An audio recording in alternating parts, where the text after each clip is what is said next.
L'engagement des jeunes pour des élections apaisées et le renouveau démocratique au Burkina, tel est le nouveau projet initié par le Centre d'information et de formation en matière de droits humains en Afrique, CIFDA. Cela en vue de la tenue d'élections libres et apaisées au Burkina Faso.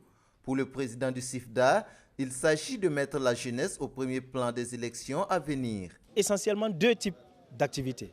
Des activités de sensibilisation et d'information des jeunes pour les mobiliser pour une contribution positive au processus électoral, mais aussi et surtout des activités de monitoring des droits de l'homme. Ça veut dire quoi? Ça veut dire que nous allons faire un travail de surveillance, nous allons faire un travail de documentation et nous allons faire un travail de reporting de toutes les situations problématiques qui vont survenir dans le cadre donc, de ces élections et susceptibles donc de porter atteinte donc, aux droits de l'homme. Selon les responsables du National Democratic Institute, NDI, le choix porté sur CIFDA n'est pas fortuit. Il y a eu un processus de sélection que nous avons suivi et nous avions des critères.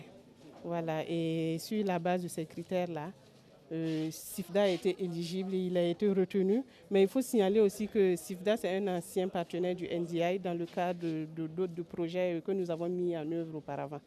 Aussi, NDI jouera-t-il une grande partition dans la réalisation des objectifs que s'est fixé le centre dans le cadre des élections d'octobre prochain? C'est surtout un appui technique.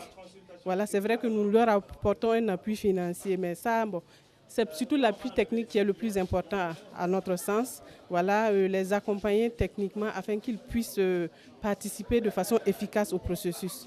Donc techniquement, c'est quoi? C'est à travers des formations, renforcer leurs capacités et aussi il y a le suivi même au niveau de leurs activités en apportant des conseils pour mieux une meilleure conduite des activités. En rappel, le CIFDA a été créé en 2009, mais c'est en 2010 qu'il a été reconnu officiellement. Il œuvre dans le domaine des droits humains et pour la préservation des acquis sociaux.